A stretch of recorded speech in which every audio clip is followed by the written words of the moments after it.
Oi, pessoal, bom dia, boa semana, tudo bem? Vamos dar continuidade aí aos estudos artísticos, né?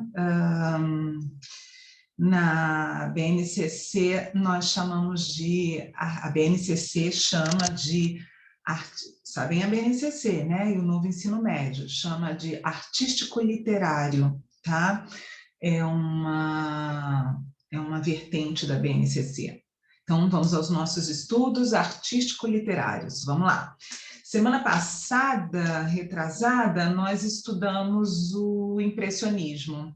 Nós estudamos o impressionismo porque, para que vocês fossem, na verdade, envolvidos por esse clima antirracionalista, antimaterialista, anticientificista, esse clima de mistério, de sonho, esse clima noturno, que é o clima do simbolismo, na verdade, né? O impressionismo é uma estética das artes plásticas, mas é claro que, como nós mostramos ao final da aula, né, nós vamos ter obras literárias, inclusive brasileiras, que são consideradas obras impressionistas.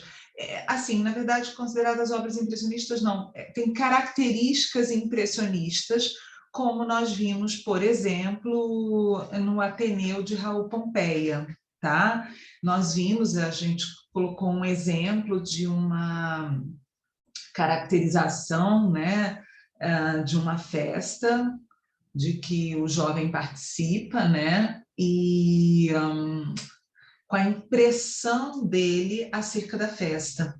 E isso aí na literatura agora que nós vamos estudar, que é o simbolismo. E na literatura moderna, isso é muito frequente, né? Essa subjetivação, ela vai se intensificar cada vez mais, né? Essa subjetivação. Simbolismo é uma estética também do final do século XIX, e por isso que é muito importante frisar que ela é antimaterialista, antirracionalista, positivista, né? Ante toda essa perspectiva centrada na razão, né? E na ciência, que dá origem aos movimentos, né? Realismo, naturalismo e parnasianismo, as estéticas, né? Realismo, naturalismo e parnasianismo. O simbolismo, ele, na verdade, ele é uma ruptura com essa perspectiva do final do século XIX, de que tudo poderia ser explicado por meio da ciência. Intelectuais e artistas surgem no final do século XIX com um pensamento contrário a isso, né? A ideia é de que a ciência não vai explicar tudo, né? Ela não, o conhecimento positivo, né, chamado conhecimento positivo, o positivismo de Augusto Comte, não vai ser capaz, de acordo com esses intelectuais e com esses artistas simbolistas, tá? Não vai ser capaz de explicar tudo, né? Não vai ser capaz de explicar e de atribuir lógica ao que não tem lógica, né? De atribuir racionalismo ao que não tem razão, né? Então, o simbolismo é uma estética fluida, bastante diferente nessa perspectiva temática do parnasianismo, por exemplo, porque o parnasianismo ele é totalmente materialista. Lembram-se disso? Né? E aí eu gosto de fazer alusão ao vaso chinês e ao vaso grego, porque eu acho que fica bem claro que a questão é matéria, coisa, corpo, coisa, né? E aqui não, aqui é fluido, né? Aqui é aquilo que é falar do que é explicar o inexplicável, compreendem? Não, né? Mas é para não compreender, é o não compreensível. Mas o não compreensível numa perspectiva racionalista, numa perspectiva lógica, cientificista. É aquilo mesmo que não se pega, que não se compreende de acordo com a lógica positivista, né? Que não se percebe por meio simplesmente dos sentidos ligados à matéria. E sim, os sentidos são muito importantes aqui, mas para uma percepção do mundo. É fluido, tá? Então, esses intelectuais, esses artistas, eles colocam em dúvida essa onda cientificista do final do século XIX. Então, se a gente fosse pensar em um contexto histórico, a gente pode falar que o contexto histórico, social, político, econômico é o mesmo. As teorias, né, são as mesmas. Só que esse grupo, ele retoma Dionísio. Se ele retoma Dionísio, ele está retomando a escola dionisíaca anterior, que é o romantismo, lembram-se disso? Né? Ele retoma essa perspectiva subjetiva, colocando em dúvida a própria estrutura de pensamento e de ação desse final do século XIX. Tá? Alguns teóricos vão dizer que o simbolismo ele reflete um mundo em crise. Mas se a gente pensar bem, né, agora que chegamos ao final do século XIX, por quê, gente? Porque lá no primeiro ano, quando a gente começou a falar sobre essas correntes, a gente falou do pêndulo, lembram-se disso? E a gente disse que esse pêndulo ia oscilar, esse pêndulo oscila até o final do século XIX. Chegamos ao final do século XIX, lembram-se? Tá? Então, essa corrente, ela se opõe à corrente materialista anterior, né? Formada por 3 estéticas, realismo, naturalismo e parnasianismo. Desculpem a repetição, mas isso tem que ficar bem gravadinho aí para vocês, porque vai ajudar para todos os estudos que vocês tiverem aí pela frente, tá? E para toda a compreensão também de obras, né, até mesmo da contemporaneidade, tá bem? Então, é importante. O que é esse mundo em crise? É esse mundo em crise que também está em crise no romantismo, né?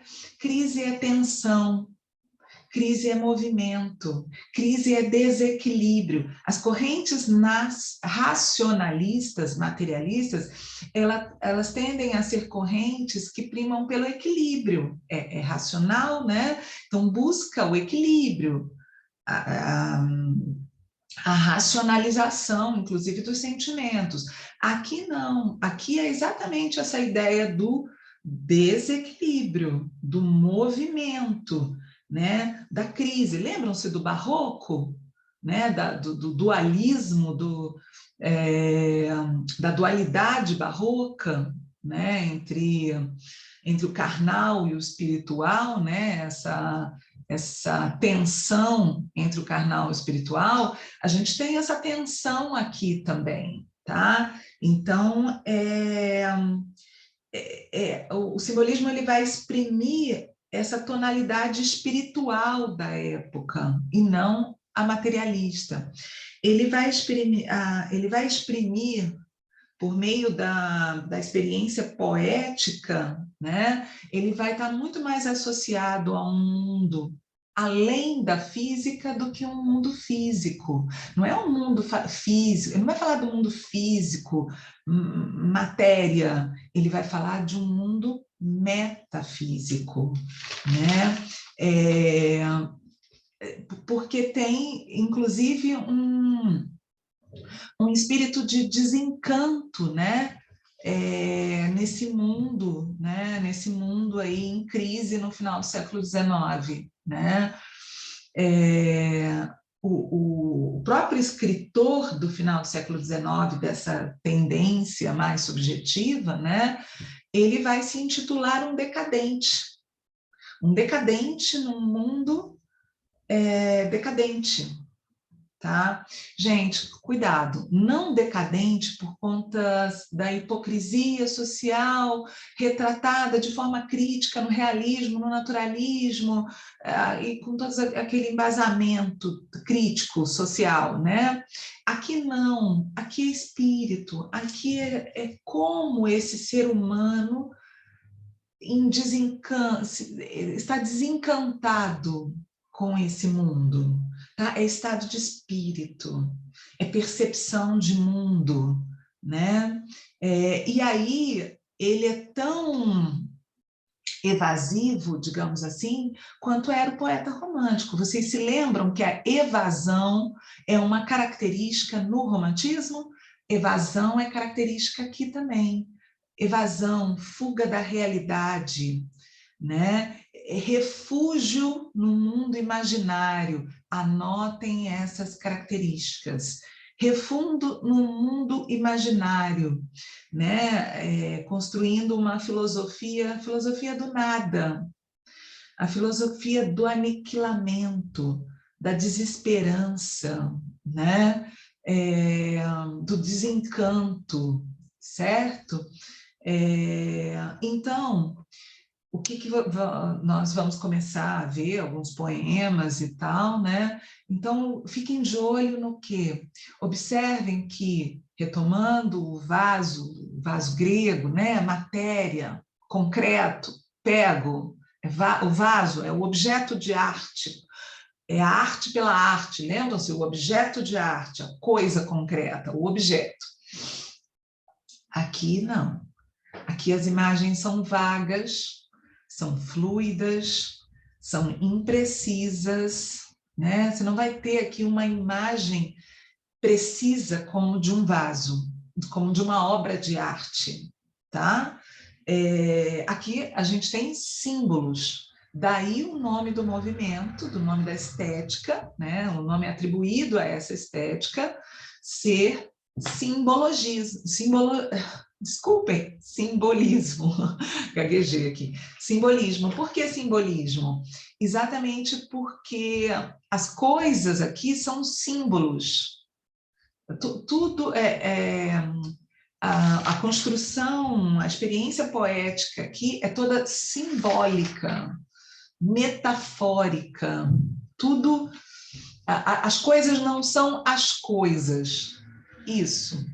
As coisas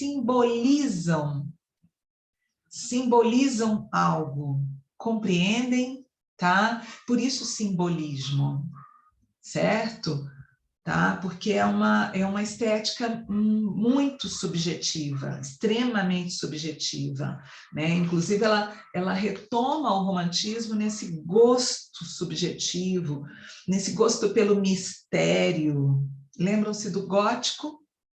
Da literatura gótica, do romantismo, da Idade Média também, né? da literatura medieval, aqui também.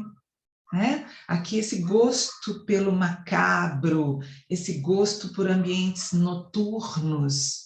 Né? Aqui as imagens não são nítidas. Imagem nítida, sol, luz, retoma a vida e a vigília. Eu gosto muito dessa imagem da vigília. Isso é uma perspectiva racionalista, dia, sol. As imagens no simbolismo, elas são mais noturnas, porque elas estão mais ligadas a um plano onírico. Ou seja, o que significa onírico? Dos sonhos, o plano dos sonhos, né? Das ilusões, dos ideais e não dos reais, né? Das figuras ideais e não reais. Compreendem? Isso é o não palpável, né? Por isso que, às vezes, eu gosto de dizer uma coisa que é bem complexa, mas eu acho que eu posso dizer aqui para vocês. O simbolismo é uma tentativa de exprimir o inexprimível, certo? De falar daquilo que não é para ser dito. Está muito mais num plano subjetivo do que num plano objetivo da vida, tá? Ok, gente? Então, a gente vai ter aí contato com substantivos abstratos, com muitos substantivos abstratos, com muitos adjetivos, né? Que vão contribuir para reforçar essa ideia de fluidez nos textos. Tá bom? Fiquem atentos a isso. Na verdade, a gente já viu isso vendo o Monet, né? As obras de Monet, né? É a percepção, né? É a realidade a partir de um plano subjetivo.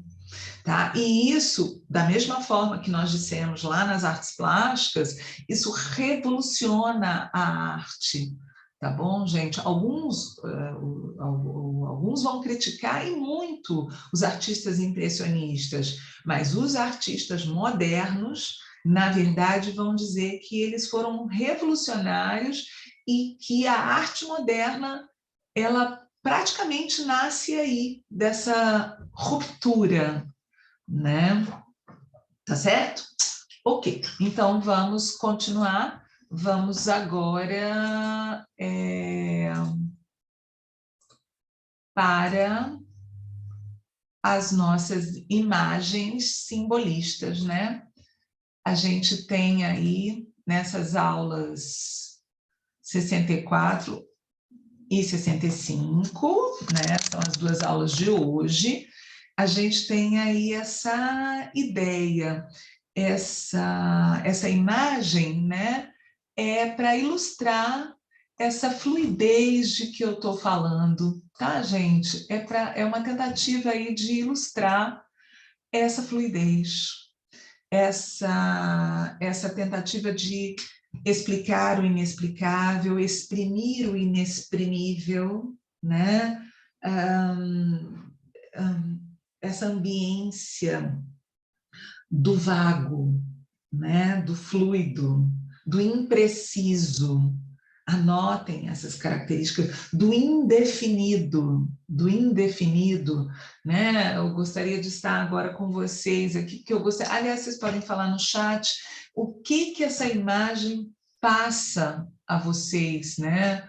O que ela reverbera em vocês, essa imagem, né? Ela traz uma perspectiva de vigília, né, de segurança, de estabilidade, de equilíbrio. O que essa imagem traz? A mim me dá até medo de pisar, porque eu acho que esse chão vai tremular. A mim, até essa sensação assim de medo me traz essa imagem, tá? É subjetivo, gente, é bem subjetivo. Vamos lá? Bom, então, como nós já dissemos ainda pouquinho, né? O que nós temos aí? Nós temos o realismo, o naturalismo e o parnasianismo no final do século XIX, né? Com obras que reforçam a perspectiva racionalista, lógica, objetiva, materialista das teorias do final do século XIX, não é isso? Né? E aí tendem a ser textos mais descritivos, né? Como a gente viu, por exemplo, no naturalismo, mas por quê? Porque são romances de tese, né? Eles querem provar uma ideia, eles querem cientificamente, não é cientificamente, é cientificismo, não é ciência, mas vamos lá, querem cientificamente provar que o homem está, por exemplo, determinado pelo meio, determinado pela hereditariedade, não é isso? Pelo momento histórico. aqui no simbolismo, nessa estética que a gente está começando agora, não tem nada determinado. Aqui é exatamente a indeterminação que fala. Tá certo, gente? É o indeterminado, é o fluido, é o metafísico, ou seja, não é o físico, é o além do físico, além da física, além da natureza, tá? Bom, então, como característica aí do simbolismo, a gente tem essas imagens, né, do sonho, como eu já falei, né? Usem a palavrinha onírico, é uma palavra bonita, né? E a gente na literatura, na psicologia também, né? A gente usa muito essa imagem do onírico. O que são imagens oníricas? São imagens do sonho, né? Tá? Do sono e não da vigília. Tá? O místico é muito importante aqui, inclusive na literatura brasileira, alguns dos poemas vão falar muito vão até apresentar elementos de uma liturgia cristã, né? O vocabulário litúrgico, vocês vão perceber nos poemas simbolistas. Olhem também no livro, né? Nós temos 2 capítulos no nosso livro que falam sobre o simbolismo. Observem que imagens litúrgicas vão ser recorrentes aqui. Por quê? Porque é o plano místico que está em ação, né?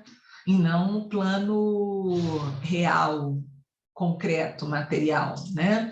Então, a subjetividade, a sugestão. Daí o nome simbolismo para essa estética, né? Porque as imagens, elas sugerem. As imagens não são as coisas, elas sugerem, as coisas sugerem, estão sempre sugerindo. Então, elas são símbolos, tá? Então, o que são símbolos, né? Aqui, o que nós estamos entendendo por símbolos aqui, né? São imagens metafóricas, sinestésicas, né? Lembram-se da sinestesia? Fusão de sentidos, a personificação, a prosopopeia, ou seja, é o não humano que recebe características humanas, né? Para indicar essas sensações, essa subjetividade, toda essa nossa humanidade, né, subjetiva, carregada de subjetivismo.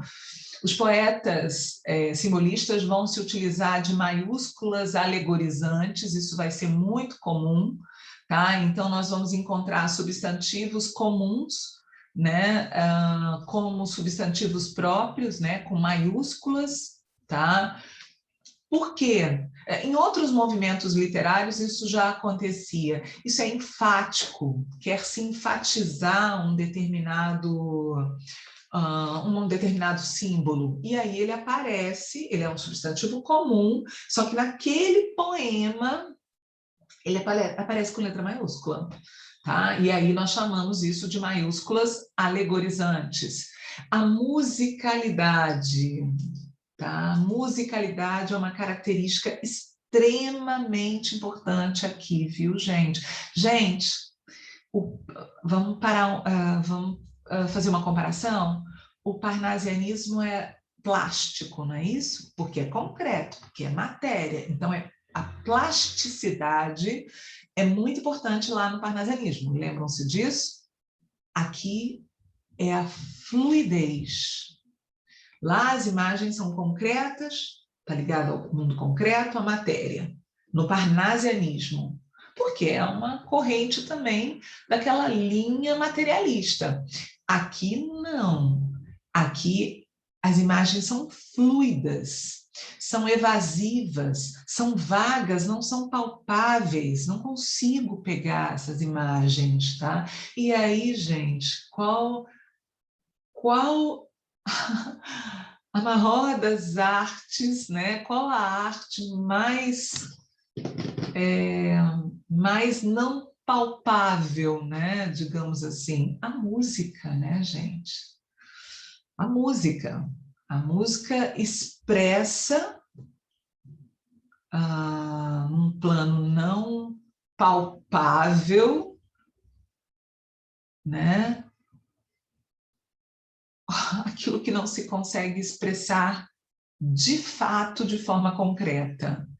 É o que não se consegue apresentar de forma racional, né? A música tem essa característica. A gente sente, né? A gente sente.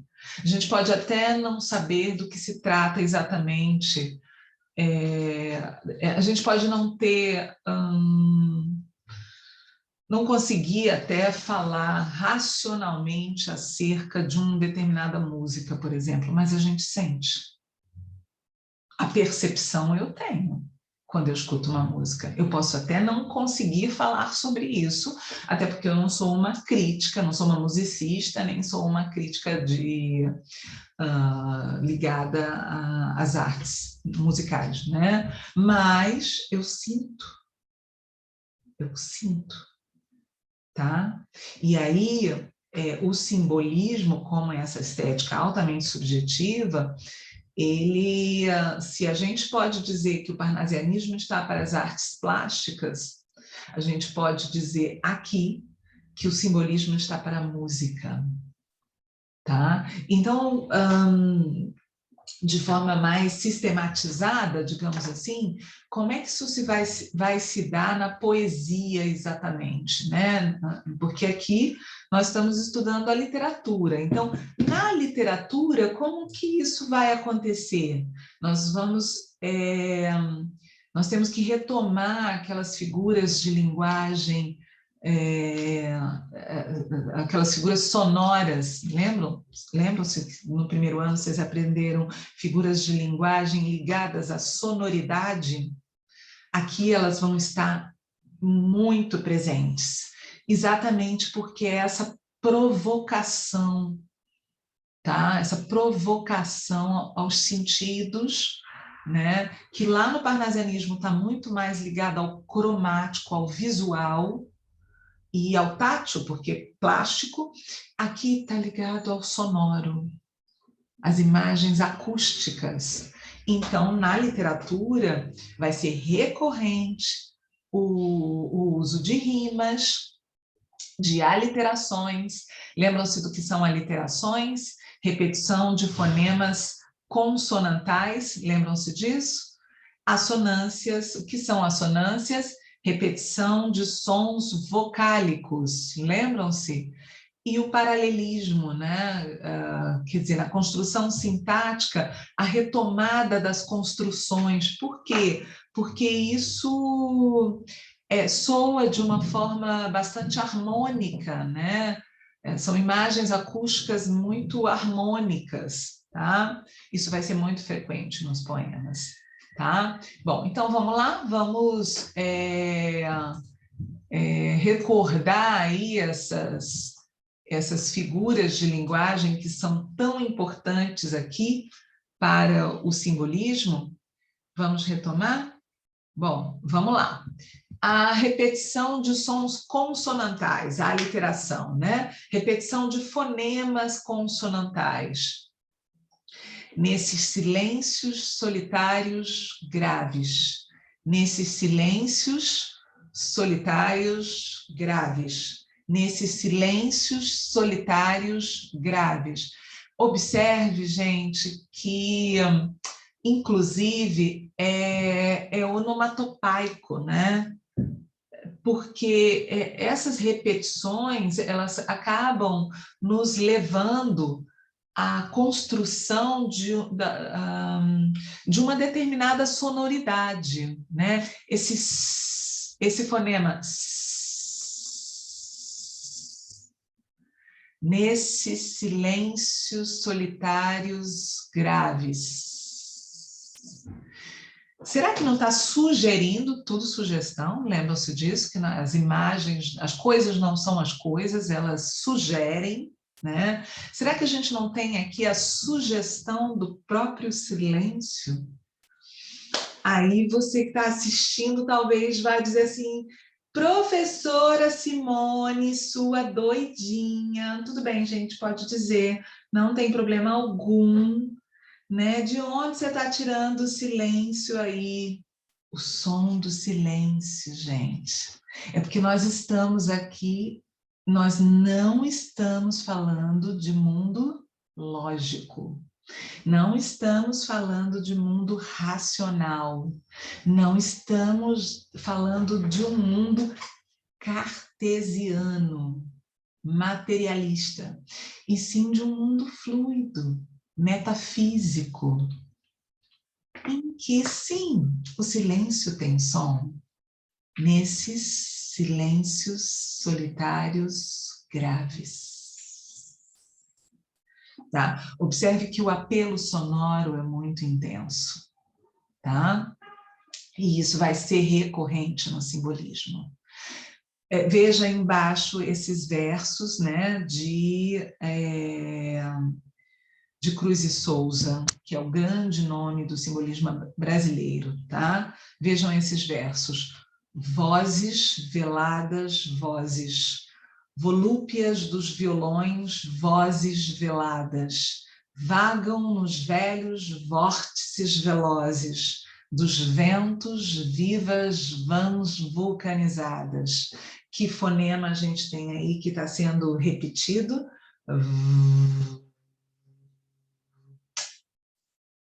Observe a vibração, né? Nós temos dois fonemas que são pronunciados no mesmo ponto de articulação, né? Que são o V e o F, tá?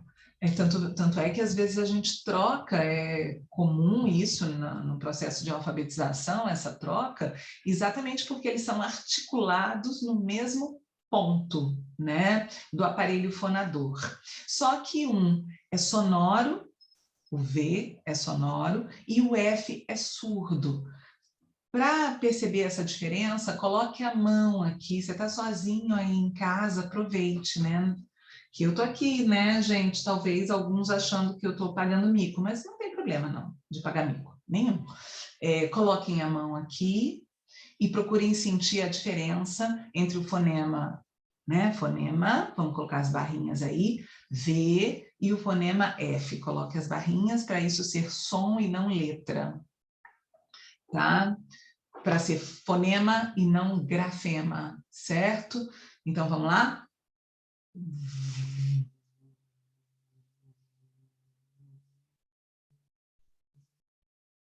Você consegue sentir? E você consegue sentir? O ponto de articulação é o mesmo, mas esse é um fonema sonoro. E por que isso é importante aqui? Isso é importante porque a musicalidade é muito importante nos poemas simbolistas, porque eles são... a musicalidade, ela marca uma imagem que é essa imagem do inexplicável, né? Do não lógico. É isso que eu vou dizer, eu quero que vocês compreendam o não compreensível, né? Mas é isso, tá? Então, o que essa sonoridade, ela nos remete a quê? De novo, vozes veladas, veludas vozes, volúpias dos violões, vozes veladas, vagam nos velhos vórtices velozes dos ventos, vivas, vãs, vulcanizadas. Percebem que a própria sonoridade do poema nos remete a essa imagem fluida, não palpável, essa imagem vaga, né, imprecisa do vento. Observam? Conseguem observar isso?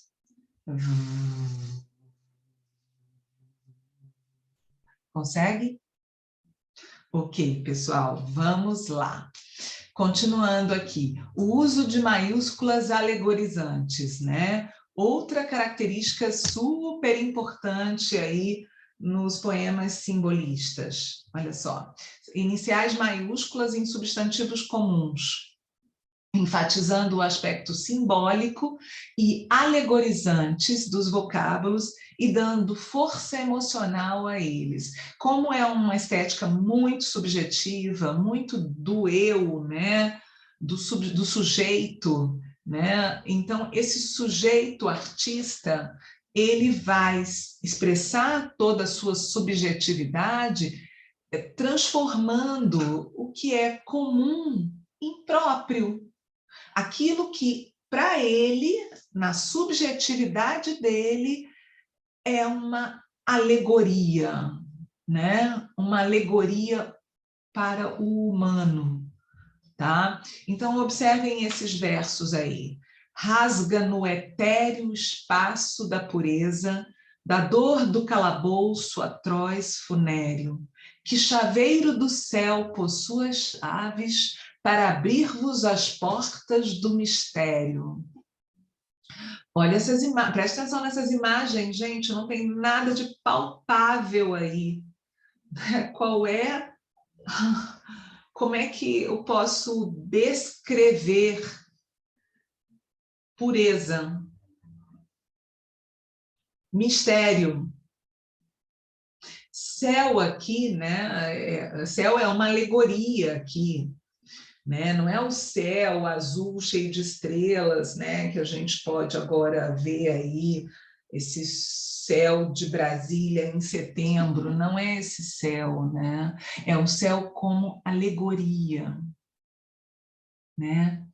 É um mistério, é a pureza, é um espaço, é espaço, certo? Dá para entender? Ok? Compreendem? É fluido, é uma compreensão muito fluida, não é uma compreensão exata, não é uma compreensão cartesiana, lógica, tá? É tudo nesse plano do onírico, né? Da metafísica, do além, tá? Esses versos, eles são bem exemplificativos dessas imagens vagas que eu disse para vocês no início da aula, né? É vago, né? Eu não pego impureza, eu não pego no céu como alegoria, né? No mistério, né? Que chaveiro do céu possui as chaves para abrir-vos as portas do mistério. Né? Observem que também as portas do mistério, por exemplo, isso é metafórico, né? Não é, não, como eu disse no início, não é a coisa matéria, né? A porta aqui é um símbolo, né? Símbolo de abertura, símbolo do abrir, símbolo da sensação de liberdade, não é porta exatamente, né? Literalmente, denotativamente, aqui é tudo simbólico, tá? Compreendem melhor, assim, do que eu estava falando desde o início, né? Bom, mais um pouquinho, né? Mais um pouquinho. O simbolismo, ele no Brasil, e vamos finalizar por aqui, o simbolismo no Brasil, ele nasce, né? Nunca um movimento nasce quando eu digo que nasce, viu, gente? Isso que eu digo é didático, é data da primeira publicação de uma obra simbolista no Brasil. Isso é didático. Tá? Na verdade, um movimento nasce no interior do outro. Por quê? Porque arte é processo, assim como os processos históricos, sociais, políticos, econômicos, culturais. São processos. Nada é tão taxativo, né? E estático como pode parecer em alguma aula, em algum gráfico. Não é, tá, gente? Eu falo isso desde o ano passado para vocês, tá? Então, quando a gente diz que nasce o simbolismo no Brasil é porque a primeira obra, que se chama Missal e Broquéis, né, que é o Cisne Negro Brasileiro, né, de um escritor chamado Cruz e Souza, ela foi publicada em 1893. Vejam que é bem próximo aí a algumas publicações do Machado de Assis, então é mesmo uma corrente contrária a uma determinada linha artística, mas que é concomitante a ela, né? E por que Cruz e Souza, né, o cisne negro brasileiro, por que ele será por que ele tem fixação pela cor branca?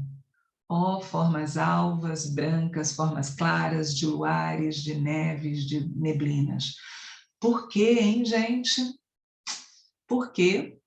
Bom, a gente continua daqui a pouquinho, tá bem? E aí a gente explica, ou vocês no chat, o porquê das formas, dessa alusão ao branco, tá bem? Tentem pensar sobre isso. Até daqui a pouco.